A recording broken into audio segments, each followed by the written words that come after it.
I don't like calling it torture, right, for one simple reason. Because to call it torture says my guys were torturers, right? And they were told that they weren't. They were told that what they were doing was legal. And I'm gonna defend my guys to my last breath.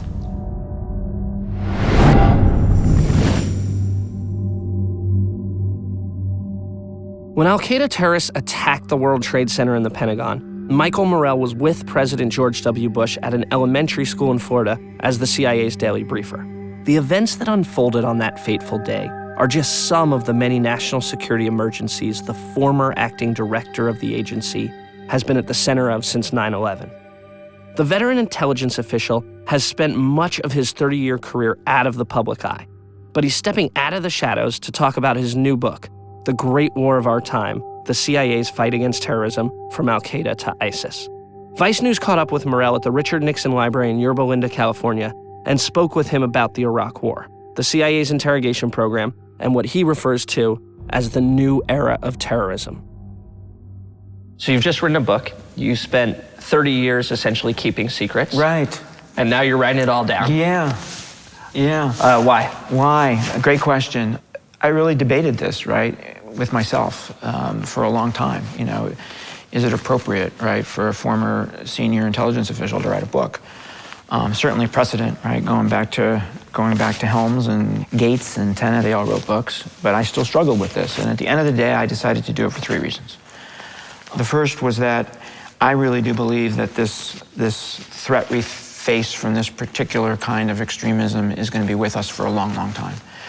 And I really thought it important that the American people understand the threat that we're facing, that it is going to be a generational one, and what it's going to take to have to deal with it.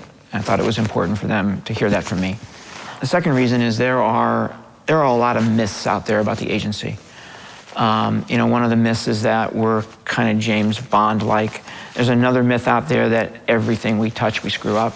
And there's also this kind of Jason Bourne myth that we're a rogue agency, right? That we do things without the oversight of the president, without the oversight of Congress. Few agencies have the kind of oversight that CIA has. And I wanted to give people a better understanding of what the agency is all about and what it's like there. And then the third reason, which doesn't get talked about much in these kind of interviews, is that I do feel that it's the responsibility of former senior officials in government, and probably particularly former intelligence officials, to provide their perspectives to the public when they're done serving. What is it like when you are acting director, when you're actually sitting in the seat? It's a heck of a lot better than being deputy director. Right? You don't have to ask anybody for permission. You just do things, right? Right. I mean, one of the things you say in your book is that in the aggregate, we got a lot of things right and we got some things wrong. I think there's an alternative view of the agency that says we get a lot of things wrong and we get a few things right. In the broad scope of your 30-year career, like, why do you think the ratios are one way and not another? Let me give you an example, right? I grew up on the analytics side of the agency, and we produce the president's daily brief every day for the president, and in there we probably make 10, 12 analytic judgments a day, right? Big judgments. And we look at whether those judgments turn out to be right or wrong. We look at those judgments a year after we make them, and we say, were we right? Were we wrong? Can't we tell yet, right? And our batting average is 75, 80%, which is not bad, right? When you're trying to look at a world that somebody's trying to keep from you, or you're looking into the future, right? And having to make a call about what the future is going to look like. What should the American public understand about the intersection of policy and intelligence? Right? I think the most important thing for them to understand, 2 things really. One is the real significance of intelligence to policy. When I look back at the history of the agency, when I look back at my time at the agency, when I look back at the history of the country, I can't remember a time when there's been more national security challenges and national security threats as there are today. And the vast majority of those are first and foremost intelligence issues. What do I mean by that? I mean, you can't understand the issues, you can't make policy. In many cases, you can't carry it out without first-rate intelligence. A smart academic can give you real insight on Chinese politics, but a smart academic can't give you insight on where the Iranian nuclear program stands, right? You need intelligence to understand that. And then the other thing that's really important for for the public to understand is that there is a bright red line between intelligence and policy, right? Intelligence officers are not supposed to cross the line. Intelligence officers say, here's the issue, here's how we think about it, over to you guys. So really important for intelligence officers to stay to the left of the policy line. Occasionally there are extraordinary circumstances, like when the CIA was designing the campaign plan for Afghanistan, which was somewhat out of the traditional role of the agency. So how do you sort of calibrate? Where it gets a little murkier is with covert action, right? There's 3 missions at the agency. There's the collection of secrets clandestinely, there's the production of all source analysis, and there's covert action. Covert action is when the president tells CIA, I want you to do X, Y, or Z in pursuit of a particular foreign policy goal, and I'm authorizing you to do that.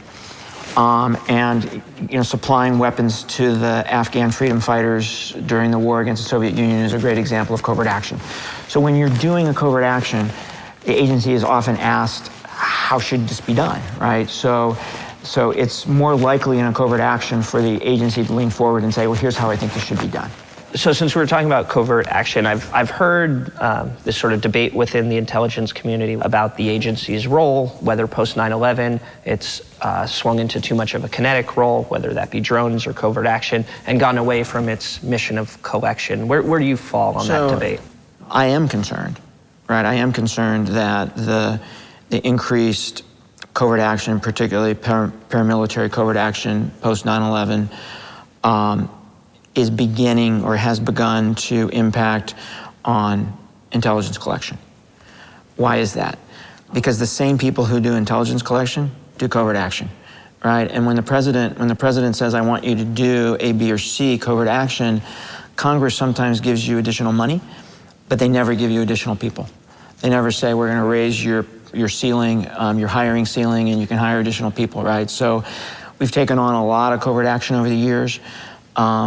They're easier to take on than they are to stop. They're easier to start than they are to stop.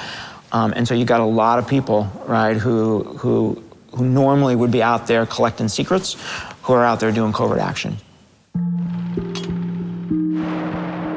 More than 4,000 U.S. soldiers were killed during the Iraq War, and tens of thousands more were wounded. Additionally, according to some estimates, hundreds of thousands of Iraqi civilians died during the conflict as well. There can be no doubt that Saddam Hussein has biological weapons and the capability to rapidly produce more, many more. And he has the ability to dispense these lethal poisons and diseases in ways that can cause massive death and destruction. Morell admitted that the intelligence the CIA produced about Saddam Hussein's nuclear intentions and his vast chemical and biological weapons cache that paved the way to war was seriously flawed and the result of groupthink. He's one of the first CIA officials to come clean about it. Now he's apologizing for getting it wrong. About a third of the way through your book, you have a paragraph, and it's sort of heartbreakingly honest, where you apologize to Colin Powell for getting the information that then he brought to the UN for getting it wrong. Would you give the same apology to, say, a Gold Star mother like Debbie Lee, whose son Mark Lee was the first SEAL killed in Iraq? So let me tell you why I did it for Colin Powell. Here's a guy who had a stellar reputation, who served his country extraordinarily well in a series of positions over the years, and deserves that stellar reputation. Quite frankly, that reputation was tarnished by when he went before the UN and laid out the case, right? And then that case turns out to be wrong.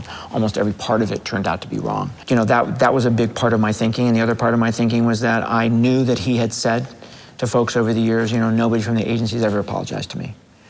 And so that's why I wanted to apologize to him. And I did send him the chapter before the book got published, and he called me, and we talked for about 45 minutes, and he was deeply appreciative of the apology. And yes, the apology applies to every single American. A huge chunk of Morell's book is devoted to the Senate Intelligence Committee's sweeping condemnation of the CIA's use of so-called enhanced interrogation techniques, or EITs, one of the most controversial counterterrorism programs in the history of the agency. Remarkably, Morell, who worked in a senior position overseas during the height of the program, claims he didn't know anything about it until after it ended in 2006. Tell me about your involvement in the agency's detention and interrogation program. Well, I became aware of the detention and interrogation program when I became the number three to Mike Hayden in 2006. I had a sense of, from what was going on around me, that CIA had in its detention senior Al-Qaeda guys. There's the rendition and detention program. Well, right? there's three different programs, right? Okay. Renditions, which we did well before 9/11. What is a rendition? A rendition is moving somebody from the country in which they're captured to a country where they are wanted on some sort of legal charges, right? Commonly used in the Clinton administration, commonly used in the Bush administration, and President Obama said he was going to do away with them. He didn't at the end of the day. The detention program is the CIA keeping senior Al-Qaeda operatives in secret prisons around the world.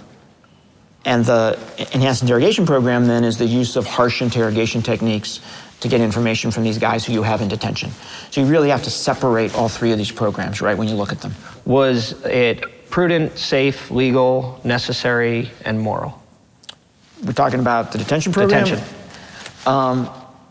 I'd rather do that with the enhanced interrogation program, right? Detention program, I don't think there's anything wrong with the detention program. In fact, at that point, Department of Defense didn't want these guys, right? So the choice was put them into a U.S. legal process where they would lawyer up and wouldn't say a thing, or send them back to their country of origin where we wouldn't have access to them, right?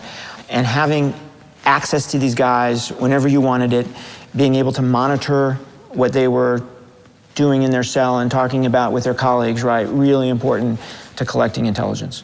I have no doubts about the morality of the detention program. And let's talk about the EIT, or enhanced interrogation program. Right. It is really easy 13 years later to look back at this and have a certain perspective on it. It's much more important to look at the context of the times in which President Bush made this decision and George Tenet and Condi Rice made this decision, right? So these senior Al-Qaeda guys were being captured. We believed that they had information about these threats to the United States, right? That if we could get the information out of them, we could stop these plots and save American lives, right? These guys were not talking. They weren't talking under normal interrogation techniques, and the counterterrorist guys at the CIA came to George Tenet and said, we think we need to try something different. We think we need to try these techniques. We think if we don't, Americans are going to die. Director Tenet was convinced enough to have that same conversation with Condi Rice, and the enhanced interrogation program was born. Then the other way to look at this are the questions you asked, right? Was it legal? You know, was it torture? I don't like calling it torture, right, for one simple reason. Because to call it torture says my guys were torturers, right? And they were told that they weren't. They were told that what they were doing was legal. And I'm gonna defend my guys to my last breath when it comes to something like that. The Justice Department at the time said on multiple occasions, this is not torture, this is legal. You know, what you're doing is not a violation of US statute and not a violation of US treaty obligations. The second question was it effective? Right, and here's where the CIA and the Senate Democrats are on a completely different page. The Senate Democrats say in their report that not a single piece of useful information came from this program. The CIA says a whole bunch of useful, actionable information came from this program that saved lives, stopped plots, took additional senior Al-Qaeda guys off the battlefield, right?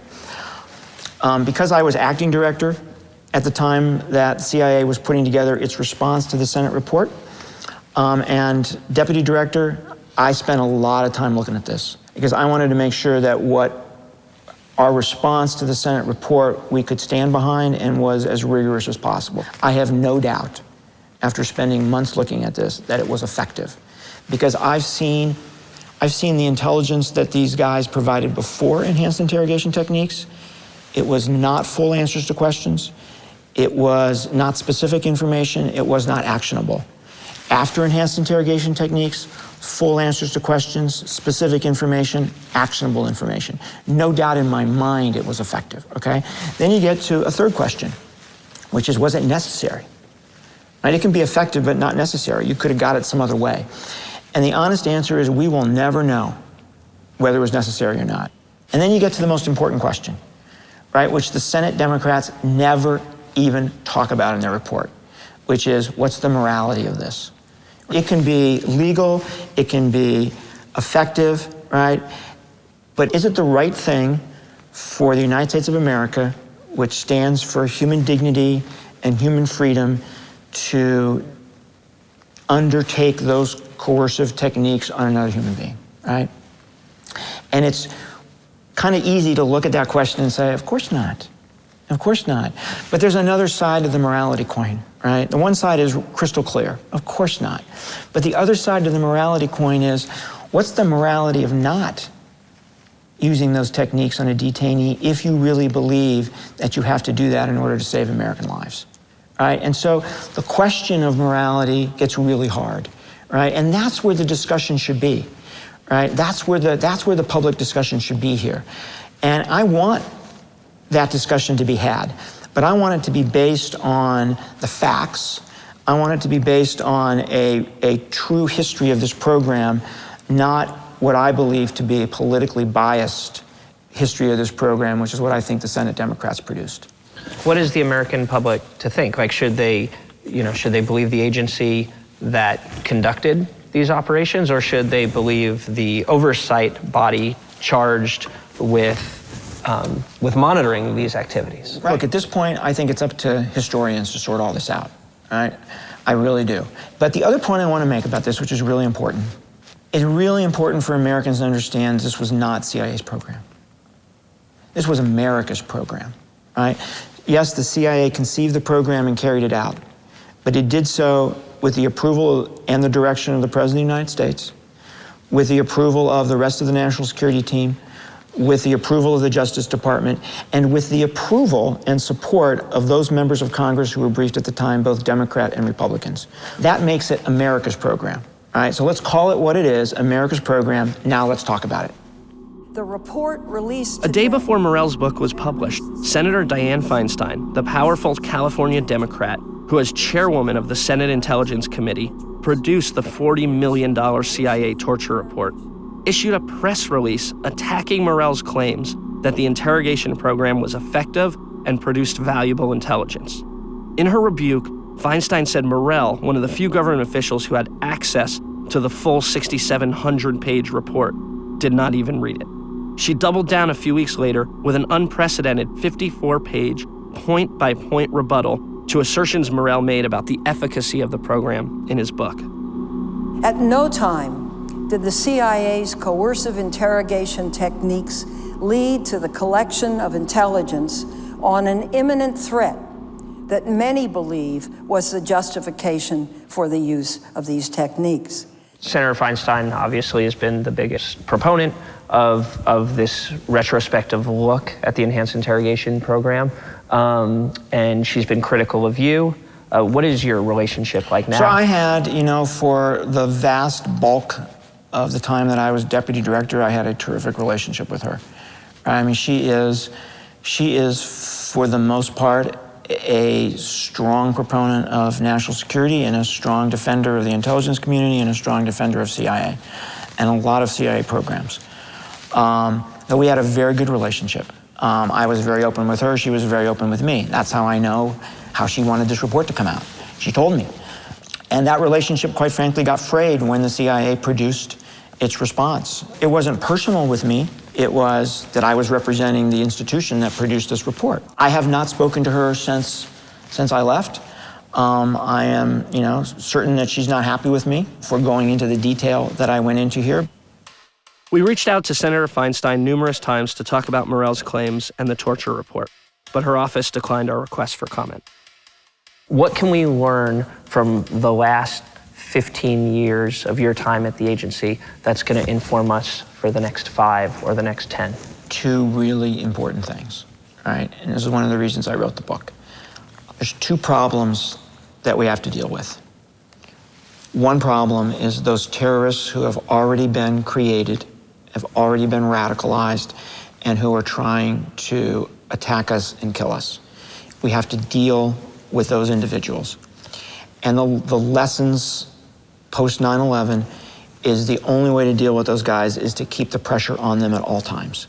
When you take the pressure off, they start planning, and they are successful in that planning.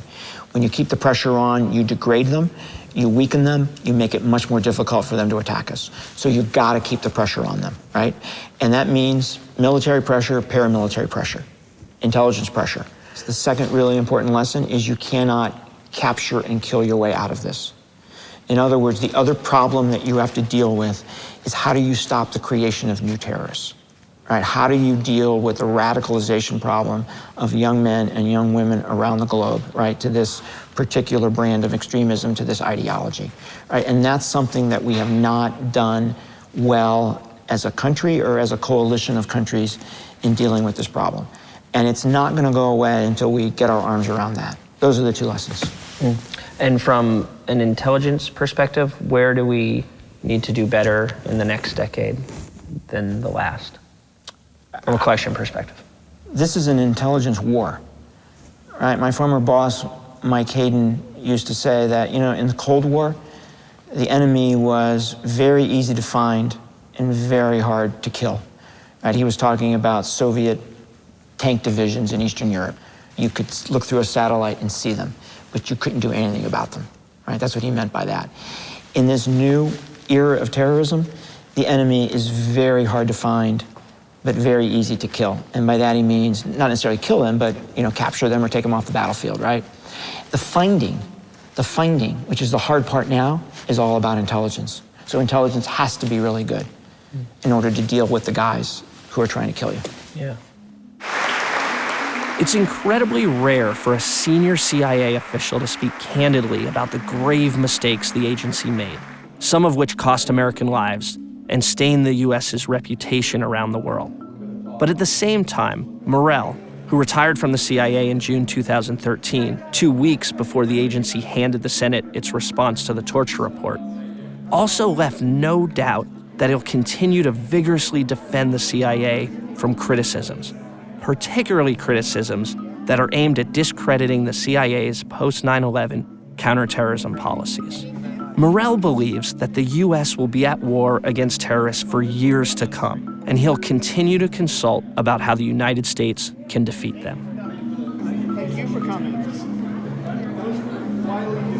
Basically, after graduation,